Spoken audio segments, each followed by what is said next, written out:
भाऊ काय सांगणार या ठिकाणी महाराष्ट्र नवनिर्माण सेना व शिवसेना उद्धव बाळासाहेब ठाकरे हे दोघंही पक्ष एकत्र आलेले आहेत, दोघं बांधव सोबत आलेले आहेत, काय सांगणार? संपूर्ण महाराष्ट्राला ज्या क्षणाची अपेक्षा होती तो क्षण आज आलेला आहे।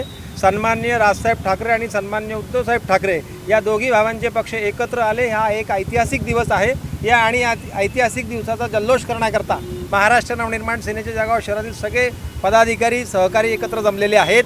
ही युती ऐतिहासिक होणार आहे आणि या महाराष्ट्रामध्ये उद्धव बाळासाहेब ठाकरे आणि सन्माननीय राजसाहेब ठाकरे यांच्या एकत्र येण्याने मराठी मनाला, मराठी जनाला खूप मोठा आनंद झालेला आहे आणि या आनंदाचे सगळे निकाल आपल्याला येणाऱ्या सगळ्या महापालिकांमध्ये दिसतील। या महाराष्ट्रामध्ये एक वेगळ्या प्रकारचं चित्र आणि सन्माननीय राजसाहेब ठाकरे, सन्माननीय उद्धवसाहेब ठाकरे यांची जी सत्ता संपूर्ण महानगरपालिकेमध्ये येईल असा आत्मविश्वास आम्हाला या ठिकाणी वाटतोय। सकाळी जेव्हापासून दोघी भावांनी युती जाहीर केलेली आहे तेव्हापासून आम्हाला सातत्याने संपूर्ण शहरातून, जिल्ह्यातून फोन येत आहेत की आम्ही सन्माननीय राजसाहेब ठाकरे, सन्माननीय उद्धवसाहेब ठाकरे यांच्या एकत्र येण्याने आनंदित झालेलो आहोत।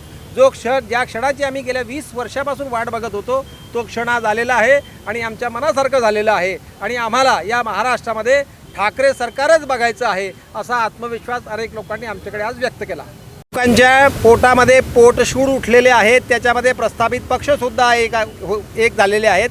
या प्रस्थापित पक्षांना दोघी भावांची भीती आहे, ते या बोलता याचा अर्थच असा आहे की ते प्रचंड घाबरलेले आहेत आणि आता ठाकरे बंधूंना, ठाकरे ब्रँड हा आवरायचा कसा ही चिंता त्यांना सतावते आहेत। म्हणून जळी सळी काष्टी सगळ्या ठिकाणी त्यांना ठाकरे बंधू दिसत आहेत। ही त्यांची भीती दर्शवते आहे की आता आपलं काही खरं नाही, येणारं चित्र आपल्याकरता आत्तापर्यंत आपण लोकांना वेगळ्या प्रकारे असं काही त्यांना काही दिलं नाही तर त्यांना सत्ता आपल्या हातून जाईल याची भीती दिसते आणि त्याचं आज चित्र त्यांना दिसलंय।